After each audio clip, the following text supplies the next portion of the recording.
All hell just broke loose in the House Judiciary Committee, where Pam Bondi, Donald Trump's loyalist attorney general, just wrapped up her testimony. It was completely humiliating for her. Honestly, it was embarrassing for the entire country.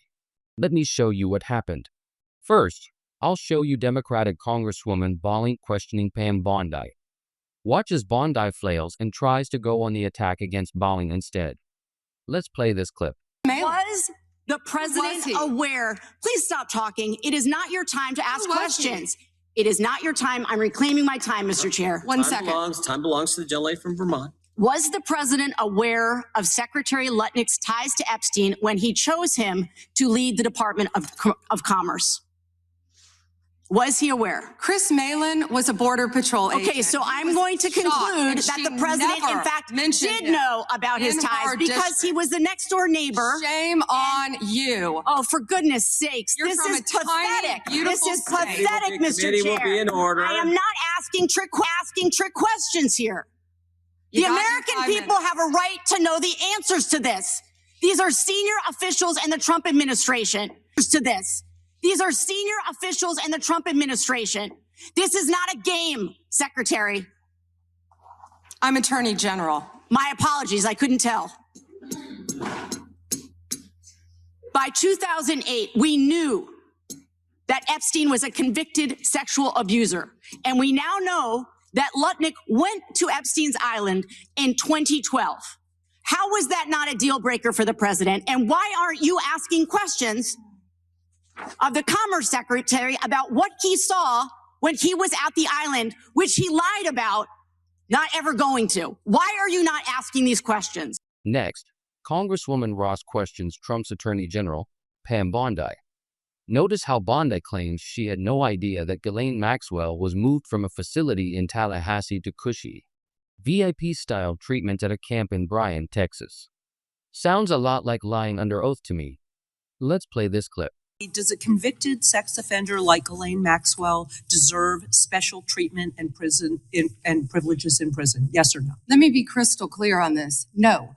And Thank you. let me keep going. No, let me keep going. Perfect. Well, I did not know she was being transferred. I asked you yes or no. She was not transferred to a lower Mr. Chairman, level. please stop the clock and remind the witness of the rules. One rule she needs to understand I'm glad here. that we're agreeing. So when we're agreeing, we can move on to some other things.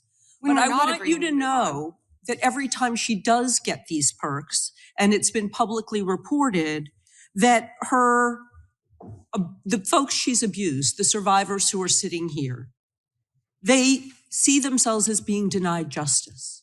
They feel re-traumatized. And I'm glad that we agree on that. But she should not be in that prison. And she needs to be moved back to a maximum security prison as soon as possible. But what she has told another committee here is that she won't cooperate with them unless she gets clemency from Donald Trump. It's just crazy to consider that she can be wielding this kind of influence within the administration. But that begs the question, who ordered her to be transferred to the minimum security prison that she was ineligible for? We also heard from Democratic Congressman Ted Lieu, who questioned Bondi. Let's play it. Former Prince Andrew, Donald Trump attended various parties with Jeffrey Epstein. I want to know, were there any underage girls at that party or at any party that Trump attended with Jeffrey Epstein?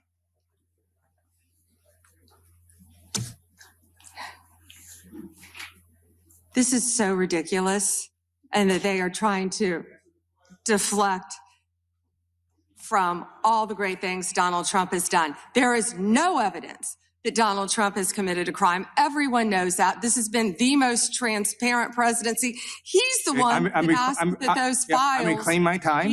I got your answer. You said there's no evidence. Trump asked Chairman, please stop the clock. Stop the clock. the legislation. This is Time ridiculous. belongs to the gentleman from California. Okay. I'm going to put up another document from a witness who called the FBI's National Threat Operations Center, because I believe you just lied under oath. There is ample evidence in the Epstein file. Don't you ever accuse me of a crime. I believe you just lied under oath. And this is all on videotape. You said there's no evidence of crime. I'm showing you, here is a witness statement who called into the FBI's Threat Operations Center. He drove Donald Trump around in a limo. He overheard what Donald Trump said to Jeffrey on his cell phone. He was so angry, he was going to stop the limo and hurt Donald Trump. And he met a girl who said she was raped by Donald Trump and Jeffrey Epstein. She later had her head blown off, and officers at the scene said that could not have been suicide. No one at the Department of Justice interviewed this witness. You need to interview this witness immediately. Epstein should rot in hell. So should the men who patronized his operation. And as we say here today, there are over 1,000 sex trafficking victims, and you have not held a single man accountable. Shame on you. If you had any decency, you would resign right after this hearing concludes. The gentleman has expired. Then Congressman Goldman clearly gets under Bondi's skin by simply laying out the facts and evidence. Bondi tries to play the victim, saying, "Stop yelling at me. Stop yelling at me." Play this clip. Improper redactions. And let me stop for a minute. I'm talking. If they're not privileged, quiet. don't yell at me. If they're not Mr. Chairman, would you stop Even the though clock? you This is on your use- time. It's not on Mr. They're Goldman. not Even though you privileged. used your We review them, improper and they're not- redactions You'll like my answer. to If we continue. More from Congressman Goldman here, pointing to the survivors sitting there who've received zero communication from Bondi or anyone at the DOJ, even as the DOJ defames them, mistreats them, and maliciously leaks their names and personal information. Goldman then asks the survivors directly, "Would any of you still want to meet with Bondi despite everything she's done?" And every hand goes up. Yet Bondi still refuses to meet with them. Play this clip. That's true. Now, would the survivors and victims who are here please stand up one more time? Just by show of hands, how many of you or your loved ones actually have met with the Department of Justice and provided testimony and estimate and evidence? None. And of those of you who have not met, which is everyone, how many of you have reached out either individually or through a lawyer or representative to offer to provide testimony and evidence? All of them. And of those all of you who have reached out, how many of you were denied or ignored by the Department of Justice? All of them. And despite the shameful and despicable efforts by Ms. Bondi and her department to intimidate you, how many of you are still willing to speak to the Department of Justice? All of them. Well, Ms. Bondi, it looks like you have some more witnesses to talk to. Gentleman's time has expired. And I yield back. We will go to the good gentleman from North Carolina, Congressman. Next, I really appreciated the questioning from Democratic Congressman Neguse of Colorado. He questioned Bondi about her decision to eliminate the entire National Cryptocurrency Enforcement Team at the DOJ. He completely exposed her, and she just says, "I refuse to answer that." Play this clip. I'm not asking a question, Madam Attorney General. The administration under which it was created was Gerald Ford. When you first started as the Attorney General of the United States, there were 35 people working in that office. There are now 2 people working in that office because you have gutted it.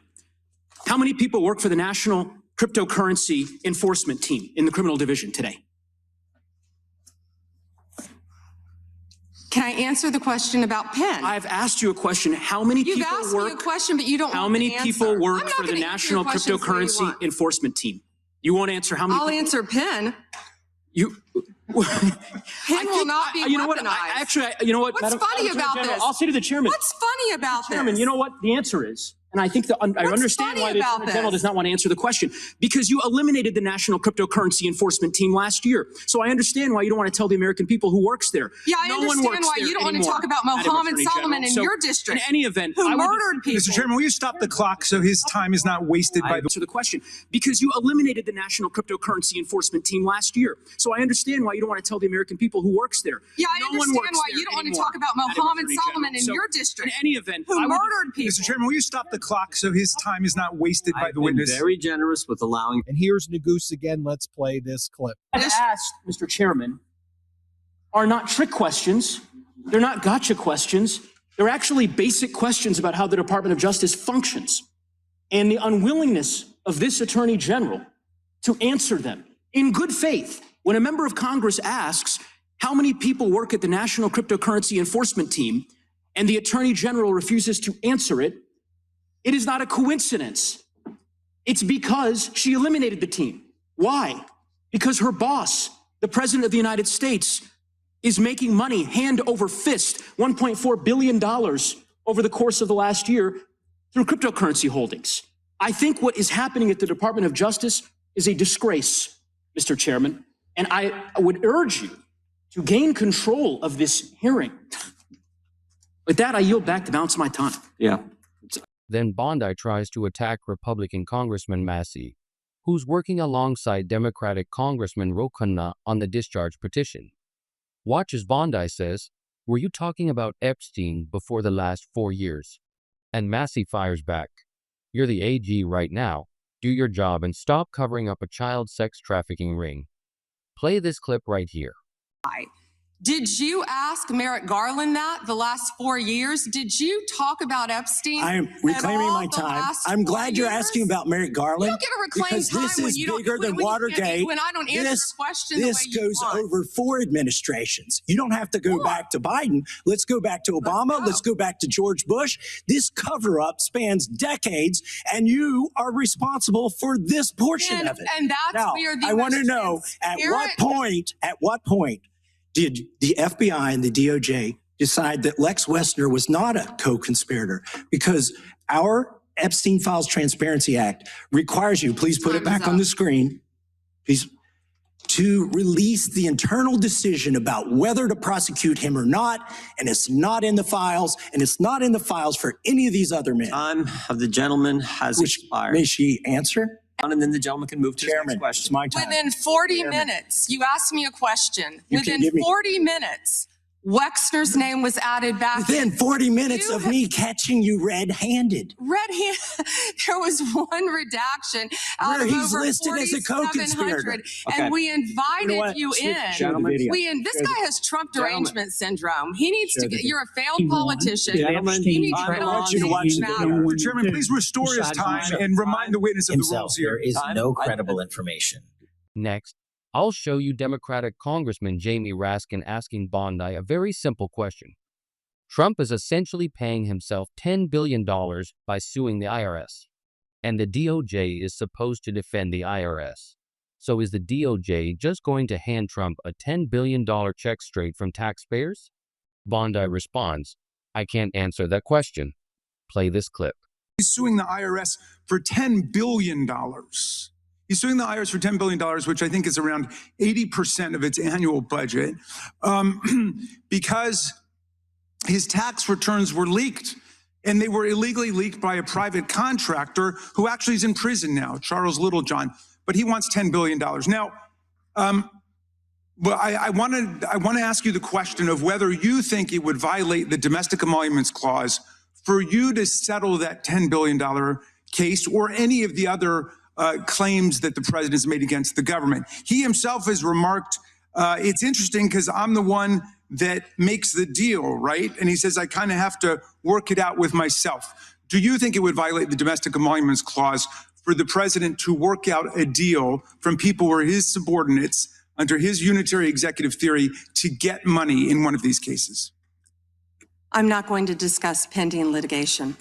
Okay, so theoretically you're saying because his privacy rights were violated in that tax case, and they were. I'm with the president on that. I mean, his Mar-a-Lago thing is ridiculous, but there's no doubt that his tax returns, despite the fact that he promised to release them, despite the fact that every other president released the tax returns, he suffered embarrassment when it showed that he hadn't paid taxes for several years, and he had a right for that not to happen. Now, I'll also show you Democratic Congresswoman Scanlon questioning Bondi, asking her to provide a list of organizations she considers terrorist groups.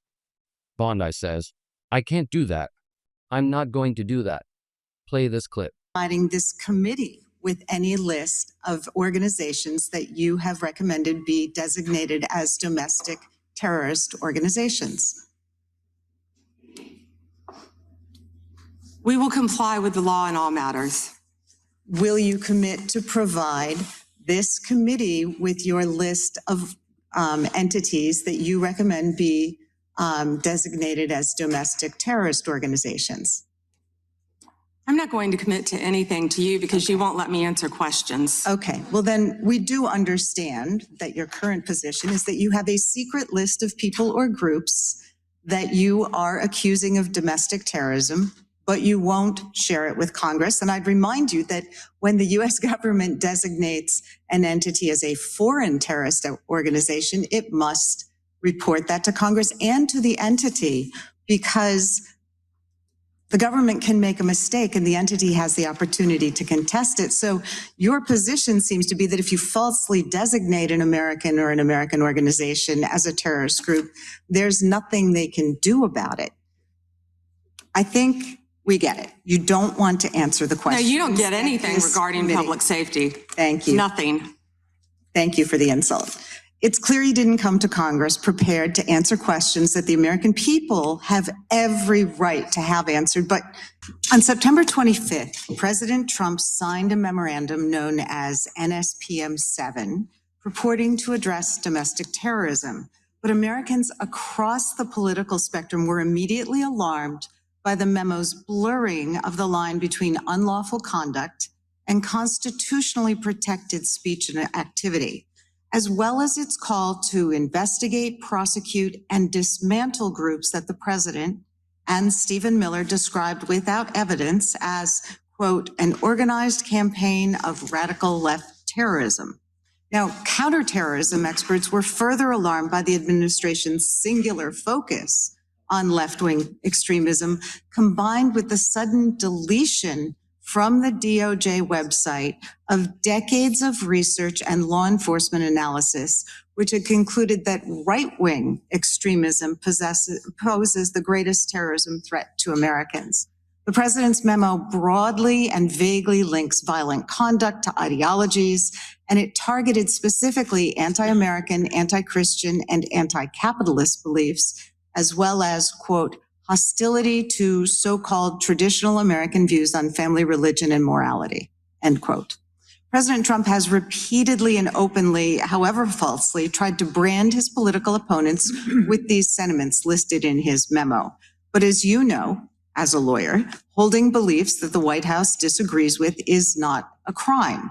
And the statute defining domestic terrorism requires criminal acts, not just thoughts and ideas. That's why legal experts, nonprofit leaders, religious freedom, and civil rights advocates immediately raised the alarm that the new presidential directive was a politically motivated attack on civil society designed to silence those who disagree with the administration. So, Ms. Bondi, Section 3 of that memo directed you, as Attorney General, to submit to the President and Stephen Miller a list of groups or entities whose members are engaged in acts that meet the definition of domestic terrorism.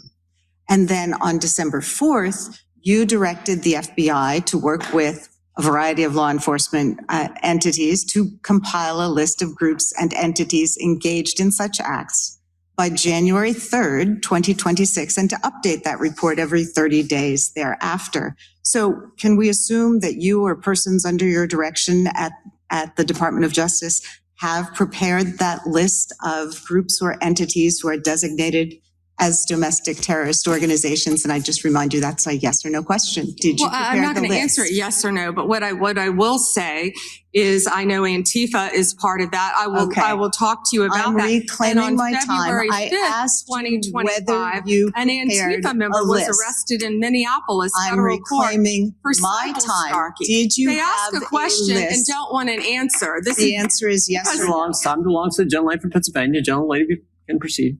Okay. So, Do you realize that Trump's DOJ has made a list of organizations they don't like? I don't know. We're probably on it too. Labeled domestic terrorists. Okay, that's what's happening here.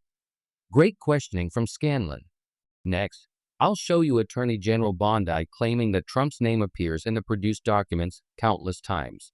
Play this clip. Bondi, it's been reported that there were at one point 1,000 personnel assigned to the task of identifying and scrubbing Donald Trump's name from the Epstein files. Were those reports accurate?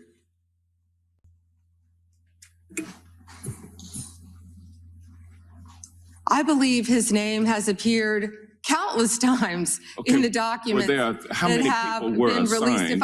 If I could finish, I'm going to read you the stats. I just simply asked whether or not it was true, because you're not answering the question. You do a Jekyll and Hyde kind of routine around here, and I just want you to answer my questions.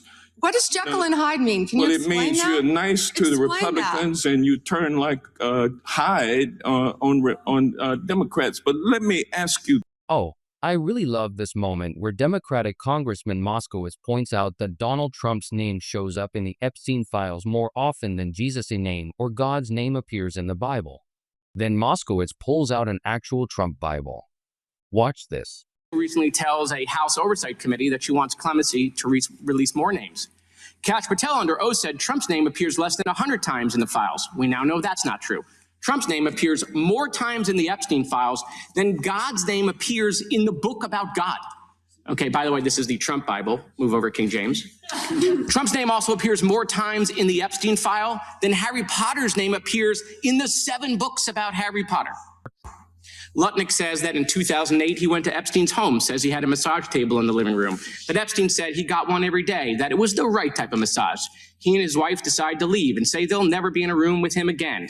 Howard then says, I'm sure the Epstein stuff is all on video. He was the greatest blackmailer of all time. Well, how would Howard know that? But now the files are public, and in 2012, we find out that he and his family are on Epstein Island after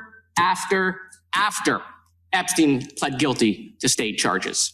I'm from Florida. I take my family to Disney World, not to Epstein Island. Now, Madam Attorney General, I have like 25 seconds left. So because I'm curious, and I'd like to see you flip to the Jared Moskowitz section of the binder. I'm interested to see what staff provided on the oppo on me. And because we're in the Olympics, I'm going to give it a grade. I just want to see how good it is. So give me your best one. So first of all, nothing is funny about mocking the Bible and holding up a Trump Bible. That's what you did. You made a joke, and I find offense to that. That's all I have to say. I want it from the burn book. Shame. I want it from the burn book, which is the best one. What you got? Has expired. The gentleman from Wisconsin is recognized. Thank you. More from Congresswoman Bondi, pointing out there's plenty of evidence showing senior Trump officials with connections to Epstein. Bondi responds, I don't know what you mean by ties. Play this clip. We have evidence. Do you know who Chris Malin is? We have evidence that 3 senior officials within the Trump administration have ties to Jeffrey Epstein. And what does ties mean? I can conclude from what you mean? are saying that you have not talked to them. What does ties mean? I think Americans would be shocked to learn that you are not interested in talking with these officials who have ties to Jeffrey Epstein. What does ties mean? Can you define that? Across the world, can you prominent define men ties? who've been exposed in the files have resigned their jobs in disgrace. And that's a good first start.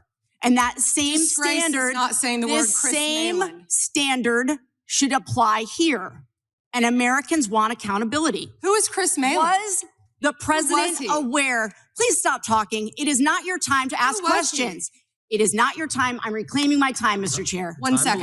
Time belongs to the gentlelady from Vermont. Anything about Epstein, not once when he was weak sauce. And also, I want the record to reflect that, with this anti-Semitic culture right now, she voted against a resolution condemning. Oh, is Jewish. I just want to be clear. Do you want to go there, Attorney General? Do you want to go there? Are you serious? Talking about anti-Semitism to a woman who lost her grandfather in the Holocaust? Really? The committee will be in order. Talk to Jared Wise about anti-Semitism. The ranking member knows that. Can I get like 30 seconds back, Yeah, Yeah, Bondi did a great job there. Next, Democratic Congresswoman Jasmine Crockett. Here's what she said. Play it. The fact of the matter is that you will be remembered as one of the worst attorney generals in history. An attorney general who has prioritized obstruction over justice, corruption over the law, fealty to the president over loyalty to the Constitution. And Mr. Chairman, I will yield. Gentlelady yields. Now, I'm not saying that the president is a pedophile, but there is a lot of evidence in these files that suggests that he's very close friends with a lot of men who are pedophiles. What's crazy about all of You're spending more taxpayer resources arresting journalists than you are prosecuting pedophiles and creeps. In fact, your boss, the president of the United States, fact number one, Donald Trump is one of the most named people in the Epstein files. At least 5,000 files contains more than 38,000 references to Trump, his wife, or Mar-a-Lago.